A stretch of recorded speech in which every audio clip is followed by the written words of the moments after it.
Hi hello నమస్తే welcome back to my channel Bhagyalakshmi నివాసం. అసలు ఎండలు ఎంత తీవ్రంగా ఉన్నాయంటే ఈ హాట్ వెదర్కి గార్డెన్ మొత్తం నిశ్శబ్దంగా అయిపోయింది. పువ్వులు ఏదో కొద్దిసేపటి జ్ఞాపకాలుగా మాత్రమే మిగిలిపోతున్నట్టు, అసలు ఇంకా ఈ సీజన్కి ఇవే అని టాటా బై బై చెప్పేస్తున్నట్టు కొన్ని కొన్ని పువ్వులు మాత్రం నేను వీడియో క్లిప్పింగ్స్ తీశాను, అవన్నీ యాడ్ చేస్తున్నాను. ఒక్కసారి ఆ గ్లిమ్స్ చూసి హ్యాపీగా ఎంజాయ్ చేయండి.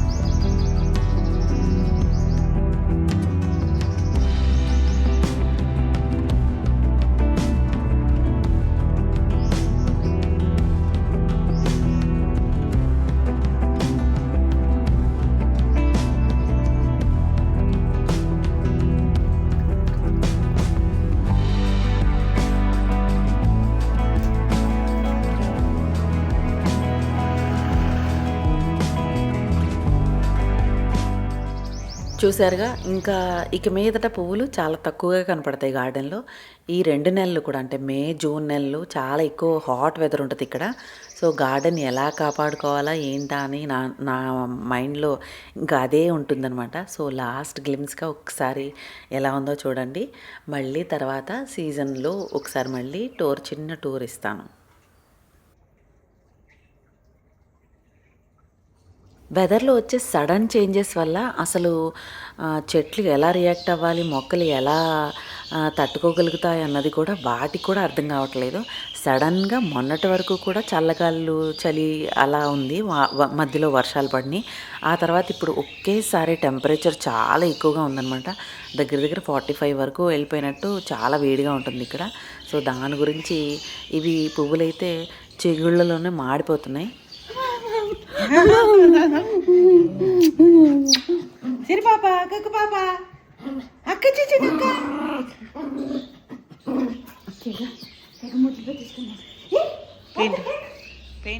సిరి సెకండ్ ఇయర్ కంప్లీట్ అయిపోయింది కదా. సో ప్రొడక్ట్ డిజైనింగ్ చేస్తుంది సెకండ్ ఇయర్ సిరి. సో నెక్స్ట్ ఇయర్కి మళ్ళీ జూలైలో వెళ్తుందనమాట. అప్పటి వరకు హాలిడేస్ కదా. ఇంటర్న్షిప్ ఇంకా చెక్ చేయలేదు. సో ఇంటర్న్షిప్ చేస్తుందా లేదా అన్నది కూడా ఇంకా డిసైడ్ అవ్వలేదు. ప్రస్తుతానికి నేను ఒక 10 రోజులు రెస్ట్ తీసుకోవాలమ్మా, నాకు చాలా టైర్డ్గా ఉంది అని అంది. సో సెలవులు ఇచ్చేసారు కదా, ఒక 2 నెలల వరకు సెలవులు ఉంటాయి దానికి. సో ఈ లోపల వచ్చింది వెంటనే ముందు రాగానే పెట్స్తోనే ఉంటుందన్నమాట.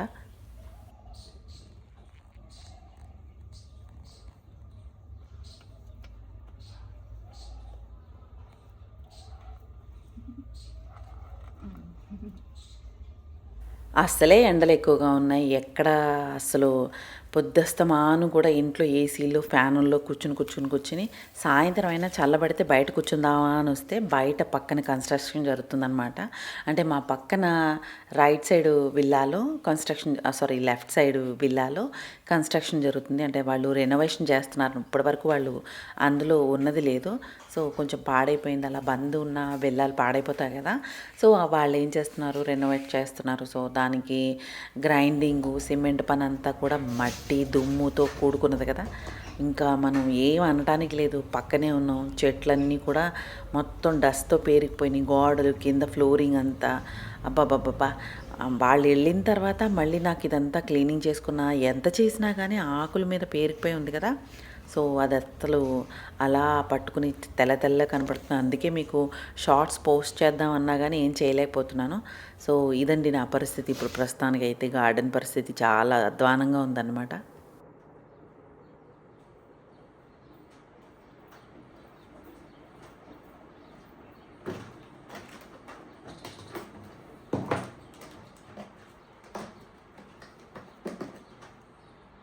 అక్కడేమో తెలియదు కానీ ఇక్కడైతే ఇప్పుడు టమాటో చాలా ఎక్కువ కాస్ట్లీ ఉంటుంది, అంత బాగోవు అనమాట.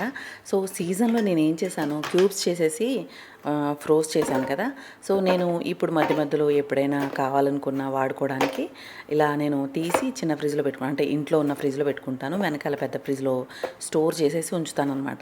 చింతపండు గుజ్జు ఒకటి, ఇంకా టమాటో క్యూబ్స్, ఆ తర్వాత గ్రేవీ క్యూబ్స్ అయితే చేయలేదు ప్రస్తుతానికి, చేసేటప్పుడు నేను పెడతానులేండి వీడియో. ఆ తర్వాత కొత్తిమీర అనమాట. ఇప్పుడు కొత్తిమీర కూడా అసలు మనకి అంత ఫ్రెష్గా దొరకదు, కొంచెం కాస్ట్లీగానే ఉంటుంది. ఎందుకంటే ఇప్పుడు ఎండలు ఎక్కువగా ఉన్నాయి కాబట్టి కొత్తిమీరని గ్రో చేయాలంటే కనుక గ్రీన్ షెడ్స్లోనే గ్రో చేస్తారు. సో దాని గురించి కాస్ట్లీగా ఉంటుంది అనమాట, ఎక్కువ రేట్ ఉంటుంది. సో నేనైతే కొత్తిమీరని ఫ్రీజ్ చేసి బ్యాగ్లో స్టోర్ చేసి పెట్టుకుని ఉంచుకుంటాను. మనకి రసం, పప్పుచారు, పప్పు, ఇంకా వేపుల్లో వేసుకుంటే కనుక కొత్తిమీర బాగుంటుంది కదా. ఇంకా నాన్ వెజ్ కర్రీస్లో అయితే చెప్పక్కర్లేదు, నేను ఫ్రోజ్ చేసి పెట్టుకుంటాను. సో అదే ఫ్లేవర్ వస్తుందన్నమాట. ఇలా బ్యాగ్లో, జిప్ బ్యాగ్లో స్టోర్ చేసి పెట్టుకుంటూ ఉంటాను.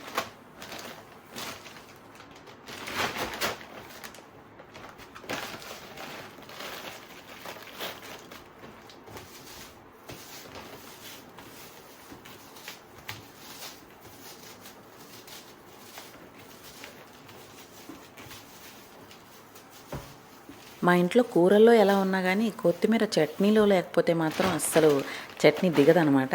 సో పల్లీ చట్నీ, కొబ్బరి చట్నీలో మనం వేసుకుంటాం కదా. సో మెయిన్ చట్నీలకని నేను ఇలా దాచుకుంటాను అనమాట. మనం ఏం లేదు, చక్కగా తెచ్చుకున్న తర్వాత వాష్ చేసి చిన్నగా కట్ చేసేసి ఆ నీళ్ళు వాడే వరకు పెట్టి ఆ తర్వాత మనం బుట్టలోనే డైరెక్ట్గా అలా ఫ్రీజర్లో పెట్టేస్తాను నేనైతే. సో అది ఫ్రీజ్ అయిపోతుంది. తర్వాత ఇలాగా ఐస్ చక్కగా ఇట్లా గళ్ళు గళ్ళు మన ఎలా ఉంటుంది, దాన్ని తీసి బ్యాగ్లో పెట్టేసుకుంటే వెంటనే మళ్ళీ ఫ్రీజర్లో పెట్టుకుని ఎప్పుడు కావాలంటే అప్పుడు తీసుకోవటం, వాడుకోవటం, పెట్టేయటం. అలా అయితే నేను ఫ్రీజ్ చేస్తాను.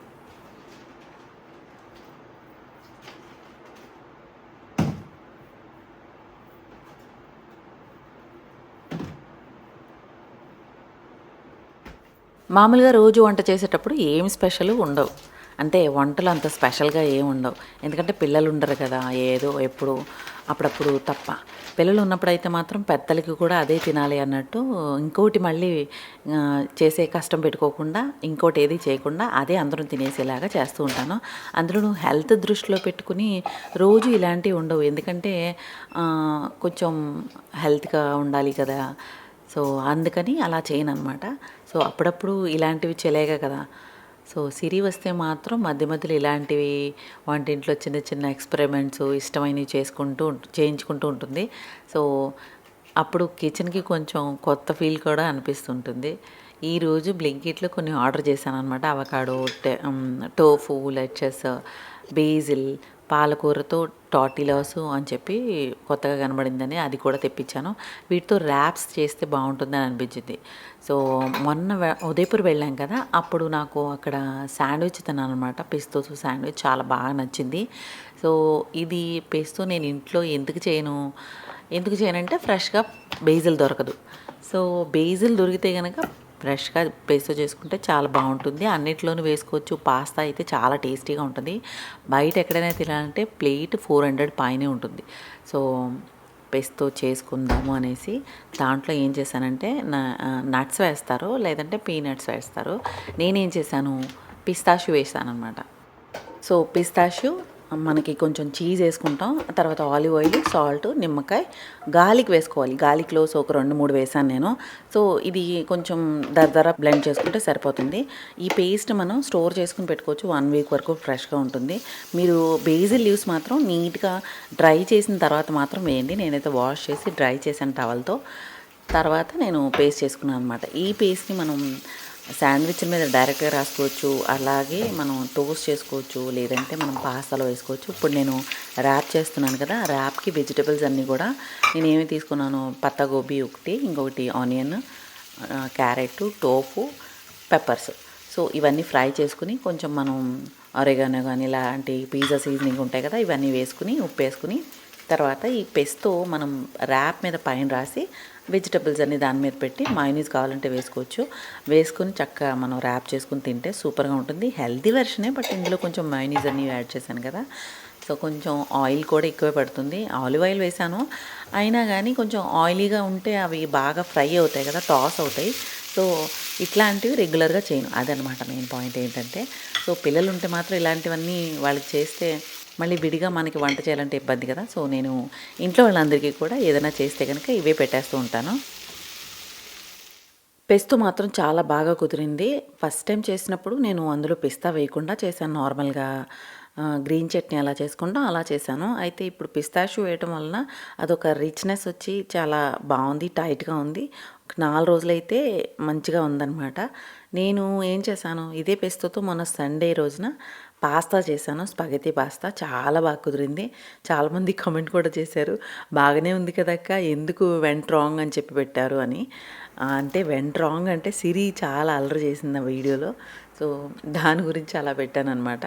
సో ఇది కూడా ర్యాప్ కూడా చాలా టేస్టీగా బాగా కుదిరింది. మీరు ఎవరైనా ట్రై చేయాలనుకుంటే కనుక బేసిల్ లీవ్స్ని మంచిగా ఆరబెట్టుకుని డ్రై అయిన తర్వాత అన్నీ కొంచెం తడి లేకుండా అంటే వెట్ లేకుండా చేస్తే కనుక సాస్ ఎక్కువ రోజులు నిల్వ ఉంటుంది కాబట్టి మంచిగా చేసుకోవచ్చు. నిజానికి ఇలాంటి చిన్న చిన్న మార్పులే కదా మన రోజువారీ వంటనైనా ఏదైనా సరే స్పెషల్గా మార్చేస్తే. ఎప్పుడు బిర్యానీలు లేకపోతే అట్లా ఏం స్పెషల్గా చేసుకోక్కర్లేదు. ఏదైనా ఒక చిన్న ఫ్లేవర్ నచ్చిన ఫ్లేవర్తో మనం స్పెషల్గా మార్చుకోవచ్చు. ఆ డేని ఆ మూడ్ని కూడా మనం మెయింటైన్ చేయొచ్చు. ఇలా ఈ ఫ్రెష్ ఇంగ్రీడియంట్స్తో సింపుల్గా హెల్తీ ర్యాప్, అంటే ఒక రకంగా వెజిటబుల్స్ అన్నీ కూడా ఎక్కువ యాడ్ చేశాను కాబట్టి హెల్తీ ర్యాప్ చేసి ఈరోజు వంటని కొంచెం స్పెషల్గా మార్చేసాను అనమాట. బాగుందా? పెస్త బాగుందా? సిరి వచ్చిన 2 రోజులకి డాడీ ఆంధ్ర వెళ్ళిపోయారండి మళ్ళీ. సో మళ్ళీ కొన్ని రోజులు ఉండి తర్వాత మళ్ళీ నా దగ్గరికి వస్తారు. ఎత్తుకుంటాను.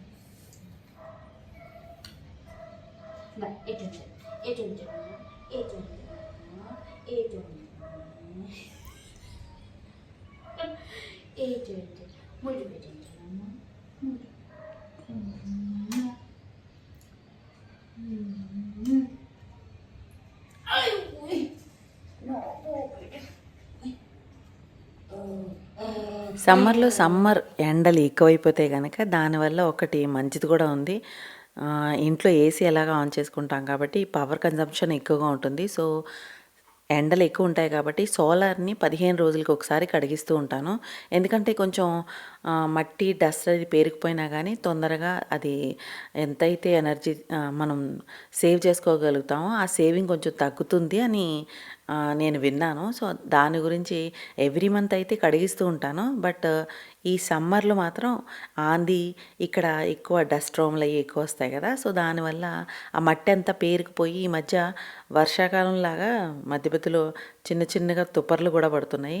అంటే కొంచెం ఆంది వచ్చినా వెంటనే చినుకు పడుతుంది.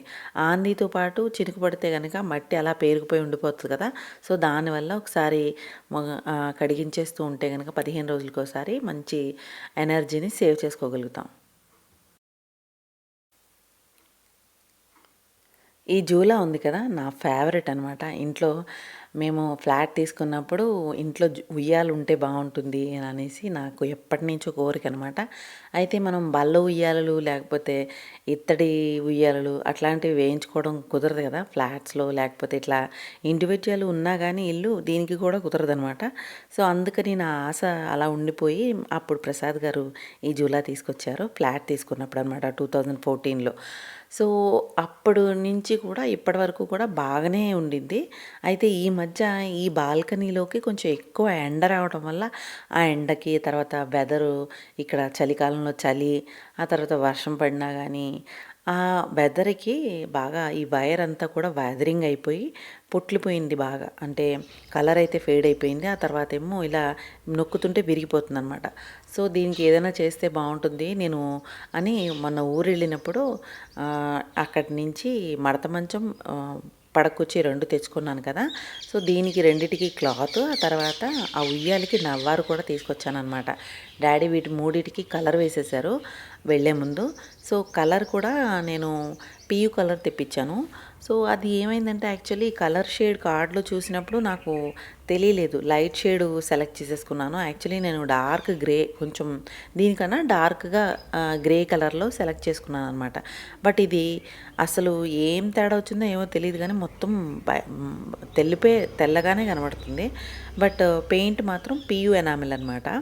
సో ఇవి వేసేసిన తర్వాత ఆరిన తర్వాత మంచానికి అయితే పడకుర్చీకి క్లాత్ తొడగేసిన తర్వాత ఉయ్యాలకి మాత్రం నేను ఆంధ్ర వెళ్ళినప్పుడు తెచ్చానని చెప్పాను కదా, నవ్వారు తీసుకొచ్చాను అనమాట.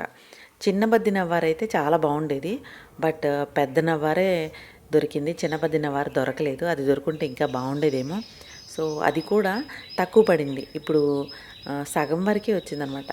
2 కట్టలు తీసుకొచ్చాను, అంటే 3 కిలోస్ వెయిట్ ద్వారా ఇస్తారు కదా మనకి. సో 3 కిలోస్ తీసుకొచ్చాను, అది సరిపోలేదు. ఇంకొక 3 కిలోస్ పట్టే ఛాన్స్ ఉంది. సో నెక్స్ట్ టైం మళ్ళీ డాడీ వస్తే కనుక తెప్పించి ఉయ్యాలని కంప్లీట్ చేయాలన్నమాట. లుక్ అయితే కొంచెం డిఫరెంట్గా ఉంది, ఎందుకంటే లోపల వేసిన స్టాండ్కి వేసిన కలరు ఆ నవ్వారికి మ్యాచ్ అవ్వలేదు. బట్ అల్లింది మాత్రం డాడీ చాలా బాగా అల్లారు. నేను అసలు ఎక్స్పెక్టేషన్ పెట్టుకోలేదనమాట ఇలా ఉంటుందని. చాలా బాగుంది, చూడటానికి అందంగా ఉంది. బట్ ఎనీవే, ఉయ్యాల ఇలా నేసుకుంటే మాత్రం చాలా బాగుంటుందని ఐడియా మాత్రం బాగా నచ్చితే కనుక తప్పకుండా నాకు కామెంట్ చేసి చెప్పండి. దట్స్ ఇట్ ఫర్ నౌ అండి, ఈరోజు వీడియో ఇంతే. సో నెక్స్ట్ వీడియోలో మళ్ళీ తప్పకుండా కలుద్దాం. వీడియో కనుక నచ్చినట్లయితే తప్పకుండా లైక్ చేయండి, షేర్ చేయండి, సబ్స్క్రైబ్ చేయడం మాత్రం అస్సలు మర్చిపోవద్దు. Thank you for watching. Happy home making, happy gardening. Bye.